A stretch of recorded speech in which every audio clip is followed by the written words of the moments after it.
జీవితంలో జరిగే ప్రతి సంఘటనతో మనకు ఏదో ఒక కార్యకారణ బంధం తప్పక ఉంటుంది. కర్మవశాత్తు కొన్ని సంఘటనలు మనకు ఆనందాన్ని, మరికొన్ని దుఃఖాన్ని కలిగిస్తాయి. జ్ఞాని అయిన సాధకుడు జరిగిపోయిన దానిని తలుచుకుంటూనో, జరగబోయే దాన్ని ఊహించుకుంటూనో, వర్తమానంలో సమయాన్ని వృధా చేసుకోకుండా, మనశ్శాంతిని కోల్పోకుండా, దత్తనామ స్మరణ చేస్తూ, చేయగలిగినంత తన కర్తవ్యాన్ని నిర్వహిస్తూ, వర్తమాన సమయాన్ని సాధనతో, శ్రమతో సద్వియోగం చేసుకోవాలి. భవిష్యత్తు గురించిన చింతని దత్త భగవానుడికే వదిలేయండి. ఆయన తప్పక మనకు యోగ్యమైన దానినే అనుగ్రహిస్తాడు.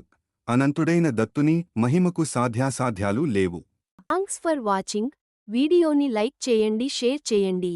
ఛానల్ను సబ్స్క్రైబ్ చేసుకోండి.